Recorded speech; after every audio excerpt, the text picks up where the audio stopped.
Messi വരുമെന്ന അവകാശവാദവുമായി വീണ്ടും കായിക മന്ത്രി വി അബ്ദുറഹ്മാൻ. കേരളത്തിലെ ഫുട്ബോൾ ആരാധകർക്കുള്ള ഈ സർക്കാരിന്റെ ഏറ്റവും വലിയ സമ്മാനമായിരിക്കും മെസ്സി അടങ്ങുന്ന അർജന്റീന ടീമിന്റെ സന്ദർശനം.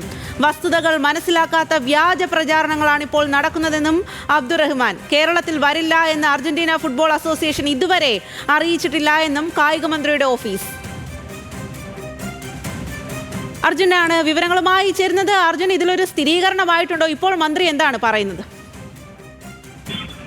സ്വാതി, ഏതെങ്കിലും തരത്തിലുള്ള സ്ഥിരീകരണം ഉണ്ടായിട്ടല്ല മന്ത്രിയുടെ ഈ വാദം. ഈ കരാർ ഇപ്പോഴും നിലനിൽക്കുന്നുണ്ട്. അതായത് അർജന്റീനയുമായി സ്പോൺസർമാർ ഒപ്പിട്ടിട്ടുള്ള കരാർ നിലനിൽക്കുന്നതിന്റെ അടിസ്ഥാനത്തിൽ കൂടിയാണ് ഇപ്പോഴും അർജന്റീന കേരളത്തിലേക്ക് വരുമെന്നുള്ള ആത്മവിശ്വാസം കായിക മന്ത്രി പ്രഖ്യാപിക്കുന്നത്.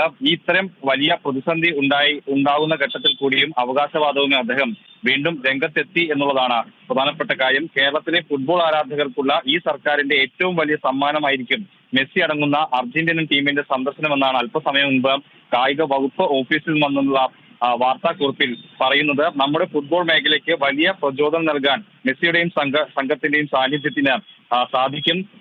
ഈ ദേശീയ ടീമിന്റെ കേരള സന്ദർശനവുമായി ബന്ധപ്പെട്ട് ചില മാധ്യമങ്ങൾ നടത്തുന്ന പ്രചാരണങ്ങൾ വസ്തുതകൾ മനസ്സിലാക്കാതെയും ദുരുദ്ദേശത്തോടെയുമാണെന്നും കായിക വകുപ്പ് ഓഫീസ് വ്യക്തമാക്കുന്നുണ്ട്. ഒപ്പം തന്നെ ദേശീയ ടീം അർജന്റീനൻ ടീം കേരളത്തിലേക്ക് സൗഹൃദ മത്സരത്തിന് വരില്ലെന്ന് ഇതുവരെ AFA ഔദ്യോഗികമായി അറിയിച്ചിട്ടില്ല. കരാർ പ്രകാരം 2025 ഒക്ടോബറിലാണ് ടീം എത്തേണ്ടത്. പക്ഷേ ആ തീയതിയിൽ വരാൻ കഴിയില്ല എന്ന് അർജന്റീൻ ഫുട്ബോൾ അസോസിയേഷൻ അറിയിച്ചു. അതേസമയം ശരി അർജുൻ, മെസ്സി വരുമോ ഇല്ലയോ എന്നുള്ള കാര്യത്തിൽ ഇപ്പോഴും അതിലൊരു തീരുമാനമായിട്ടില്ല. വരും വരില്ല എന്ന് ഓരോ ദിവസവും മന്ത്രിയുടെ ഓഫീസിൽ നിന്നും വിവരങ്ങൾ വരുന്നുണ്ട്. എന്തായാലും കായിക പ്രേമികൾ ഏറെ ആകാംക്ഷയോടെ കാത്തിരിക്കുകയാണ് ഇതിന്റെ ഒരു സ്ഥിരീകരണത്തിനായിട്ട്.